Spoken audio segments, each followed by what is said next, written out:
Hello बच्चों, तो स्वागत है आप सभी को फिर से मेरे एक नए वीडियो में। और आज हम लोग देखेंगे कक्षा 12 के फिजिक्स का मोस्ट इम्पोर्टेंट VVI क्वेश्चन को। और जो भी प्रीवियस ईयर का क्वेश्चन है सिर्फ हम लोग उन्हीं को देखेंगे। जैसे यहाँ पर है 2018, 19 और 21 तीनों साल यह पूछा जा चुका है। और यह आपका जो सामने जो आ रहा है त्रैमासिक एग्जाम, उसके लिए भी बहुत इंपॉर्टेंट है। तो चलिए देखते हैं और सब क्वेश्चन को हम लोग समझते चलेंगे। देखिए यहाँ पर हमारा फर्स्ट नंबर क्वेश्चन है, विद्युत फ्लक्स को परिभाषित करें, इसका SI मात्रक लिखे। और यह जब 5 नंबर में आपसे पूछेगा तो यहाँ पर देगा विद्युत फ्लक्स को परिभाषित करे तथा गॉस प्रमेय का व्यंजक निकाले। तो ठीक उसी का है। और ये जो आपको क्वेश्चन है, जो इसका आंसर परिभाषा है वो गॉस के प्रमेय में भी लागू होता है और उसमें भी आप विद्युत फ्लक्स का परिभाषा यही देंगे। तो देखिए क्या है विद्युत फ्लक्स। तो विद्युत फ्लक्स क्या होता है, जैसे कि विद्युत धारा का जो प्रवाह हो रहा है उसे काउंटिंग करना है। जैसे देखिए यहाँ पर विद्युत क्षेत्र में स्थित किसी काल्पनिक पृष्ठ से होकर, जो विद्युत क्षेत्र है उसमें जो काल्पनिक यानी कि जो कल्पना वाला पृष्ठ है उससे होकर गुजरने वाली विद्युत बल रेखाओं की संख्या को विद्युत फ्लक्स कहते हैं। फ्लक्स जो कि विद्युत धारा का प्रवाह हो रहा है, उसी को जो उसमें से जितने भी बल रेखा निकल रहे हैं, जितने भी सब की संख्या को हम लोग विद्युत फ्लक्स कहते हैं। और विद्युत फ्लक्स को हम लोग फाई से सूचित करते हैं और इसीलिए इसका बनता है फाई बराबर EA cos थीटा। और विद्युत फ्लक्स एक अदिश राशि है और इसका SI मात्रक न्यूटन मीटर स्क्वायर प्रति कूलम, और एक इसका SI मात्रक और होता है जिसे हम लोग वोल्ट मीटर कहते हैं। इसका 2 SI मात्रक होता है, एक होता है न्यूटन मीटर स्क्वायर प्रति कूलम और एक वोल्ट मीटर। यह ऑब्जेक्टिव में कई बार पूछा जा चुका है। और इसका बीमा सूत्र है mL³ T⁻³ और A इनवर्स। और यह -3 जो है वो बट्टा में होता है। इसके लिए जब हम लोग ऊपर उसको लेकर जाते हैं तो इनवर्स में आ जाता है, यानी कि माइनस में ऊपर उसका पावर चला जाता है। तो चलिए एक बार फिर से हम लोग विद्युत फ्लक्स को समझ लेते हैं। देखिए विद्युत फ्लक्स को परिभाषित करें, इसका SI मात्रक को लिखें। तो देखिए विद्युत क्षेत्र में स्थित, यहाँ पर क्या है, विद्युत क्षेत्र में स्थित किसी काल्पनिक पृष्ठ से होकर, कैसा पृष्ठ है तो वह एक काल्पनिक पृष्ठ है। काल्पनिक पृष्ठ से होकर जितना भी विद्युत बल रेखाओं की संख्या गुजर रही है उसे हम लोग विद्युत फ्लक्स कहते हैं। और चलिए अब इसका हम लोग सेकंड नंबर क्वेश्चन देते हैं और फिर देखते हैं। हमारा सेकंड नंबर क्वेश्चन है, आवेश संरक्षण का सिद्धांत क्या है। और देखिए यह कब पूछा जा चुका है, यह 2020 में पूछा जा चुका है और 2022 में, और बोर्ड एग्जाम में पूछा जा चुका है। ऐसे नहीं लिखा हुआ है यहाँ पर। देखिए तो आवेश संरक्षण का सिद्धांत क्या कहता है। आवेश संरक्षण के सिद्धांत के अनुसार आपने ऊर्जा पढ़ा होगा, ऊर्जा का डिफिनेशन, कि ऊर्जा को न तो उत्पन्न किया जा सकता है और न ही नष्ट किया जा सकता है। ठीक उसी प्रकार हमारा आवेश होता है, यानी कि चार्ज पार्टिकल्स। जैसे कि हमने अपने सर में से रगड़ा तो जो हमारे सर में चार्ज पार्टिकल्स है वो सभी इसमें आ चुका है। ठीक उसी प्रकार से देखिए आवेश संरक्षण के सिद्धांत के अनुसार आवेश को न तो उत्पन्न किया जा सकता है और न ही नष्ट किया जा सकता है। इसे केवल एक वस्तु से दूसरे वस्तु पर स्थानांतरित किया जा सकता है। तो देखिए यहाँ पर ठीक लिखा हुआ है कि आवेश को न तो उत्पन्न किया जा सकता है और न ही नष्ट किया जा सकता है। तो आवेश को हम लोग किसी वस्तु से दूसरे वस्तु पर भेज सकते हैं। कैसे भेजते हैं, तो देखिए अगर मान लीजिए हम अपने केस पर इस मार्कर को रगड़ते हैं तो जो हमारा केस पर था जो चार्ज पार्टिकल वो इस वस्तु पर आ चुका है। ठीक उसी प्रकार होता है अगर हमें किसी वस्तु पर स्थानांतरित किया जाता है आवेश को बनाया और मिटाया नहीं जा सकता है। तो देखिए हमारा थर्ड नंबर क्वेश्चन है, विद्युत धारिता क्या है, इसका SI मात्रक लिखे। तो विद्युत धारिता क्या है, इसका SI मात्रक लिखे। धारिता का मतलब होता है धारण करने की क्षमता। और धारण करने की क्षमता क्या होता है, चलिए हम लोग देखते हैं। तो देखिए किसी चालक को दिए गए आवेश, क्या दिया जा रहा है, किसी चालक को दिए गए आवेश तथा उसके विभव में होने वाली वृद्धि के अनुपात को उस चालक की धारिता कहते हैं। तो देखिए आप चाहे तो सीधा इसे भी लिख सकते हैं कि किसी चालक को दिया गया आवेश तथा उसके विभव में होने वाली वृद्धि के अनुपात को विद्युत धारिता कहते हैं, या फिर विद्युत क्षेत्र में दिए गए आवेश तथा विभव के अनुपात को विद्युत धारिता कहते हैं। आप ये भी लिख सकते हैं। तो देखिए और विद्युत धारिता को हम लोग C से डोनेट करते हैं। देखिए C और हम लोगों को इस जो परिभाषा है उसी से यहाँ पर इसकी इक्वेशन को लिखना है। देखिए, किसी चालक को दिए गए आवेश, किसी चालक को दिए गए आवेश, आवेश को हम लोग लिखते हैं Q से। किसी चालक को दिए गए आवेश तथा उसके विभव में,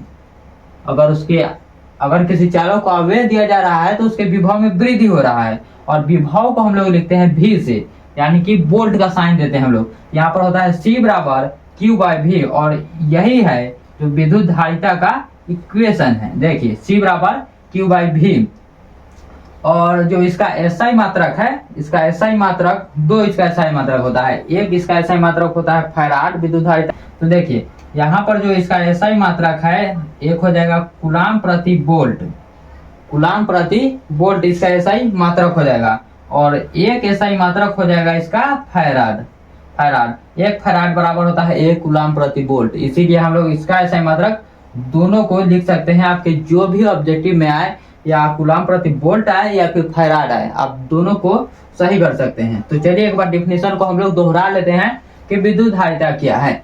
तो विद्युत धारिता किसी चालक को दिए गए आवेश तथा उसके विभव में होने वाली वृद्धि के अनुपात को हम लोग विद्युत धारिता कहते हैं। या फिर आप सीधे सीधे लिख सकते हैं, किसी विद्युत क्षेत्र में आवेश और विभव के अनुपात को विद्युत धारिता कहते हैं। तो चलिए और फिर अगला नंबर क्वेश्चन में हम लोग चलते हैं। तो देखिए, 4th नंबर क्वेश्चन है हमारा, विद्युत क्षेत्र की तीव्रता से आप क्या समझते हैं। विद्युत क्षेत्र की तीव्रता से आप क्या समझते हैं, यह 2020 में और 2024 में पूछा जा चुका है, और जो इससे पहले वाला क्वेश्चन था विद्युत धारिता, वह 2021 में पूछा था। तो चलिए विद्युत क्षेत्र की तीव्रता को भी हम लोग समझ लेते हैं। तो विद्युत क्षेत्र में एकांक परीक्षण आवेश पर लगने वाले बल को विद्युत क्षेत्र की तीव्रता कहते हैं। और यह डिफिनेशन बहुत ही आसान है, जिसे आपको याद करने में थोड़ा भी मुश्किल नहीं होगा, और यह बार बार पूछा जा चुका है। तो देखिए, विद्युत क्षेत्र में एकांक परीक्षण आवेश पर लगने वाले बल को विद्युत क्षेत्र की तीव्रता कहते हैं। विद्युत क्षेत्र में एकांक परीक्षण आवेश पर लगने वाले बल को विद्युत क्षेत्र की तीव्रता कहते हैं, और विद्युत क्षेत्र की तीव्रता को हम लोग E से सूचित करते हैं। विद्युत क्षेत्र की जो तीव्रता है उसे हम लोग E से सूचित करते हैं, और E बराबर F/Q। देखिए यहाँ पर जो फोर्स है, देखिए विद्युत क्षेत्र यानी कि E, विद्युत क्षेत्र में एकांक परीक्षण आवेश है, जिसे हम लोग Q से डिनोट करते हैं। एकांक परीक्षण आवेश पर लगने वाले बल, यानी कि हम लोग इसे फोर्स लिखते हैं, स्मॉल एफ। देखिए, विद्युत क्षेत्र में एकांक परीक्षण आवेश पर लगने वाले बल को विद्युत क्षेत्र की तीव्रता कहते हैं। तो अगर आपको यह भी याद रहता है E बराबर F/Q, तो इससे भी आप लोग डिफिनेशन बना सकते हैं। देखिए, E बराबर F/Q, विद्युत क्षेत्र में एकांक परीक्षण आवेश पर लगने वाले बल को विद्युत क्षेत्र की तीव्रता कहते हैं। जैसे इससे पहले क्वेश्चन था कि विद्युत धारिता किसे कहते हैं, या फिर विद्युत धारिता क्या है। तो उस वक्त हमारे पास जैसे कि क्वेश्चन था E बराबर F/Q, जैसे यहाँ पर है। देखिए यहाँ पर एकांक परीक्षण आवेश पर लगने वाले बल को विद्युत धारिता कहते हैं, और उस वक्त था हमारे पास विद्युत धारिता। तो ठीक उसी प्रकार है, लेकिन थोड़ा सा यह अलग है। उसमें जो था, जितना विभव दिया जा रहा है, जितना आवेश विभव और आवेश के जो अनुपात है, उसको हम लोग धारिता कहते हैं। लेकिन यह है जो एकांक परीक्षण आवेश पर जो बल लग रहा है, उसे हम लोग विद्युत क्षेत्र की तीव्रता कहते हैं। देखिए, यह एक सदिश राशि है, विद्युत क्षेत्र की तीव्रता एक सदिश राशि है, और इसका SI मात्रक न्यूटन प्रति कूलाम। विद्युत क्षेत्र की तीव्रता का SI मात्रक न्यूटन प्रति कूलाम, और एक और मात्रक होता है वोल्ट पर मीटर, और इसका बीमा सूत्र है mLT, T के पावर -3 और A के पावर -1, यानी इनवर्स। तो देखिए एक बार फिर से हम लोग अच्छी तरह से इसको समझ लेते हैं। विद्युत क्षेत्र की तीव्रता से आप क्या समझते हैं, और यह 2020 और 24 में पूछा जा चुका है। विद्युत क्षेत्र में एकांक परीक्षण आवेश पर लगने वाले बल को, लगने वाले फोर्स को हम लोग विद्युत क्षेत्र की तीव्रता कहते हैं। इसे ई से सूचित करते हैं, ई बराबर एफ बाई क्यू। और यह एक सदिश राशि है और इसका एसआई मात्रक न्यूटन पर कूलाम और वोल्ट पर मीटर होता है। और इसका बीमा सूत्र है mLT के पावर -3 और A इनवर्स। तो चलिए इस वीडियो को हम लोग देखते हैं और आगे की ओर लेकर चलते हैं। और देखिए 5th नंबर हमारा क्वेश्चन है, आवेश के आयतन घनत्व की परिभाषा दे, इसका एसआई मात्रक लिखे। आवेश का आयतन घनत्व, तो यह भी बहुत आसान है और चलिए देखते हैं इसके डेफिनेशन को। प्रति इकाई आयतन में उपस्थित, आवेश का आयतन घनत्व क्या है? प्रति इकाई आयतन में उपस्थित आवेशों को आवेश का आयतन घनत्व कहते हैं। और मैं जितना भी आपको डिफिनेशन दूंगा सबको एकदम ही आसान भाषा में दूंगा, जिससे आप याद बहुत जल्दी कर पाए और लिख पाए अपने एग्जाम में। प्रति इकाई आयतन में उपस्थित आवेशों को आवेश का आयतन घनत्व कहते हैं। प्रति इकाई आयतन में उपस्थित आवेशों को आवेश का आयतन घनत्व कहते हैं। इसका एसआई मात्रक कूलाम प्रति मीटर क्यूब होता है। आवेश का आयतन घनत्व का एसआई मात्रक क्या होता है? कूलाम प्रति मीटर क्यूब, कूलाम प्रति मीटर क्यूब। देखिए, और यहाँ पर अगर आपको एग्जाम में देखिए, यहाँ पर ऐसे भी दे सकता है, यहाँ पर C m और पावर -3, तो ये भी अगर दे तो ये भी आपका सही है, क्योंकि बट्टा के अगर ऊपर लेकर जाएंगे तो हमें माइनस में हो जाएगा, जो भी पावर होता है वो माइनस में चलाता है। तो एक बार हम लोग रिवाइज कर लेते हैं आवेश के आयतन घनत्व को। आवेश के आयतन घनत्व की परिभाषा दें, प्रति इकाई आयतन में उपस्थित आवेशों को आवेश का आयतन घनत्व कहते हैं और इसका एसआई मात्रक कूलाम प्रति मीटर क्यूब होता है। और 6 नंबर हमारा क्वेश्चन है, विद्युत द्विध्रुव आघूर्ण को परिभाषित करें तथा इसका एसआई मात्रक लिखे। विद्युत द्विध्रुव आघूर्ण, आप चाहे तो विद्युत द्विध्रुव को भी याद कर सकते हैं, वो भी बहुत आसान है।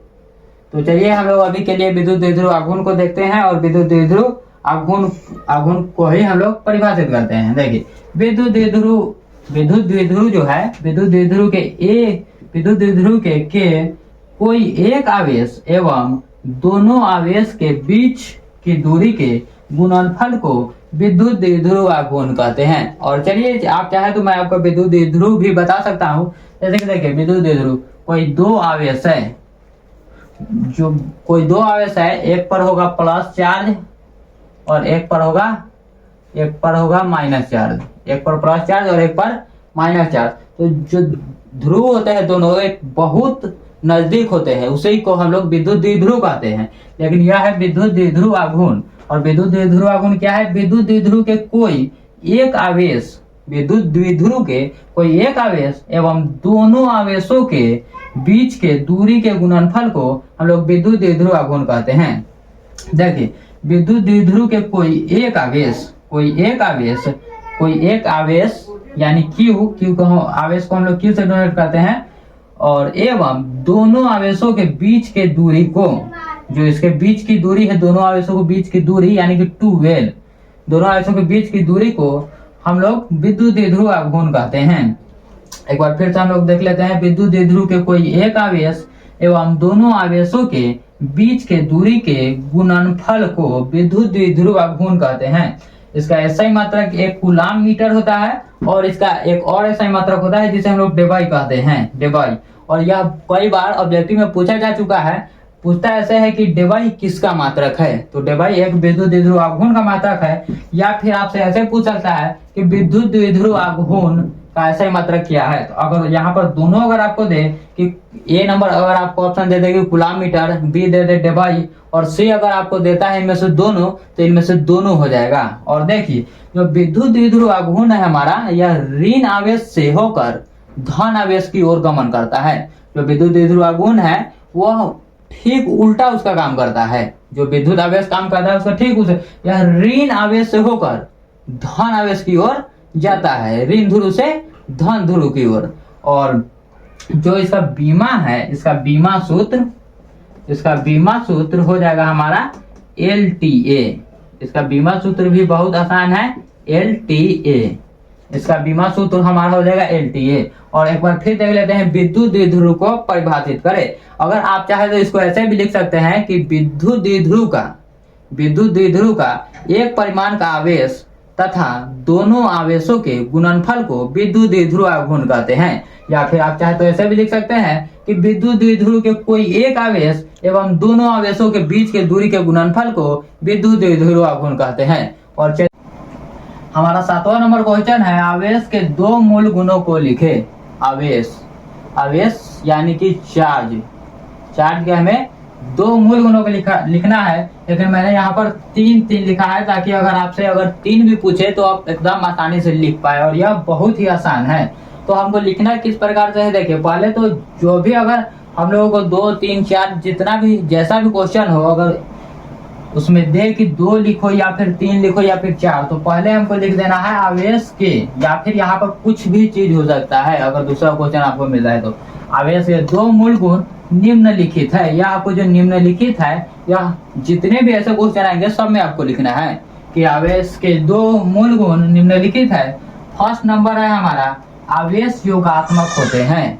आवेश योगात्मक होते हैं, आवेश संरक्षित होते हैं, और आवेश का क्वांटमीकरण होता है। तो यह आपको एकदम आसान है और आपको याद रहना चाहिए कि आवेश योगात्मक होते हैं, आवेश संरक्षित होते हैं, और आवेश का क्वांटमीकरण होता है।